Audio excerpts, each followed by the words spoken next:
মুর্শিদাবাদে ফারাক্কা ব্যারাজের ওপর পণ্য বোঝাই চলন্ত লরিতে আগুন, একেবারে দাউ দাউ করে আগুন জ্বলছে, সেই ছবি আপনারা দেখছেন। এবং তার জেরে ফারাক্কা ব্যারাজের 34 নম্বর জাতীয় সড়কে যান চলাচল বন্ধ।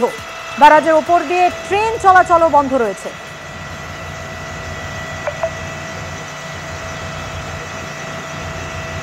সকালে মুর্শিদাবাদ থেকে মালদা যাচ্ছিল পণ্য বোঝাই এই লরিটি। কথা বলবো আমাদের প্রতিনিধি সন্দীপ সরকারের সঙ্গে, সরাসরি চলে যাচ্ছি সন্দীপের কাছে। সন্দীপ, বেশ কিছুক্ষণ আগে ঘটনা ঘটেছে, এখনো দেখতে পাচ্ছি যে পুরোপুরি যানজট রয়েছে, তাহলে কি ওই পণ্য বোঝাই লরিটাকে সরানো সম্ভব হয়নি এখনো? না দেখো, এখনো পর্যন্ত সেই যে পুড়ে যাওয়া ট্রাক তাকে সরানো সম্ভব হয়নি।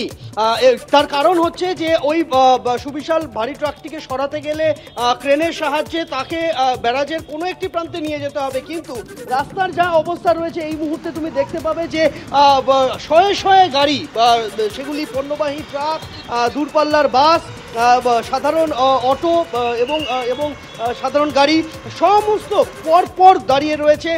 এই চিত্রটা আমি দেখাচ্ছি ফারাক্কা ব্যারাজের মালদার দিকের ছবি। একই রকম চিত্র ফারাক্কা ব্যারাজের ওপারে মুর্শিদাবাদ জেলার দিকেও কিন্তু একই রকম পরিস্থিতি তৈরি হয়ে রয়েছে।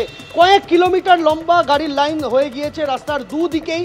এখনো পর্যন্ত ওই পুড়ে যাওয়া ট্রাকটিকে সরানো সম্ভব হয়নি।